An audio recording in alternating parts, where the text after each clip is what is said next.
Bakit mas maraming nagsasabi na mas masaya yung childhood ng mga batang 90s kaysa sa ngayon? Bakit mas maraming nagsasabi na yung mga batang 90s mas swerte sila kasi mas masaya yung mga naging childhood experiences nila? Simple lang. Mga batang 90s pakinggan nyo to. Lapit ka konti. Nung panahon natin hindi pa uso cellphone. Hindi pa uso yung puro Mobile Legend. Lalaro ka sa cellphone, manonood ka sa cellphone. Lahat ng laro natin nung bata tayo puro physical. Naalala mo pa ba yung lalabas ka sa hapon para lang makipaglaro sa mga kaibigan mo? Yung tipong nababadtrip ka na kasi nabuburot ka na sa laro. Pero tuloy ka pa rin kasi masaya ka makipaglaro sa kanila. Yung tipong lalabas ka ng alas 3 ng hapon hanggang alas 6 hindi ka na pwede magpagabi kasi mapapalo ka. Pero yung maiksing oras na yun para makapaglaro ka, pakiramdam mo ang haba-haba na. Naalala mo pa ba? Pag galing mo sa eskwela, madaling-madali ka kasi may papanoorin ka pa. Oo, kasi yung mga palabas sa TV noon, puro pambata pa. Puro cartoons, may mga anime pa. Nakakatuwa kasi yung mga palabas noon talagang nakakatulong sa bata.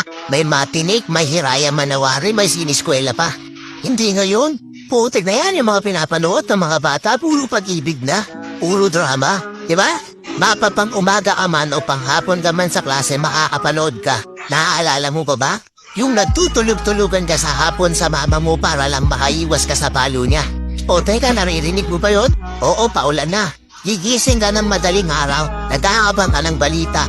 Then tumumulan na, sana walang pasok. Yung tipong kahit hindi pa nag-a-announce sa balita, pag lumakas yung ulan ng ganyan, anak, huwag ka nang pumasok. Manood ka na lang sa TV ha. Maikipagtampisaw ka sa ulan kasama ibang mga bata. Nakakamiss yung mga panahong wala ka pang pinoproblema. Nakakamiss yung mga panahong wala ka pang responsibilidad at obligasyon. Nakakamiss yung mga panahon nung ikaw ay bata pa. Pero napapansin ko, bakit hindi ko na nakikita yung mga ganong klaseng bata? Sa tuwing lumalabas ako, napapansin ko napakatahimik na ng iskinita. Hapon na, oras na ng paglalaro nila. Pero bakit ganon wala ng mga bata? Nasa na sila? Na-focus na sa kaka-cellphone. Hindi na lumalabas ng bahay. Mas minaigi na lang nilang mag-cellphone at manood ng mga bagay na wala namang kakwenta-kwenta. Iba na talaga panahon ngayon, no? Kasi ngayon yung mga bata hindi na nila ini-enjoy yung pagkabata nila. Hindi na sila lumalabas para makipaglaro sa mga kalaro nila. Nagbabago na talaga yung takbo ng mundo, di ba? Kaya ako tatanungin, oo. Masaya ako na naging parte ako ng batang 90s na to. Kahit isa rin ako dun sa mga batang napapalo dahil sa sobrang kakulitan ko. Hindi ko pinagsisihan yung mga memories ng mga panahong masaya pa akong nakikipaglaro sa mga kaibigan ko. At alam kong ganun din kayo.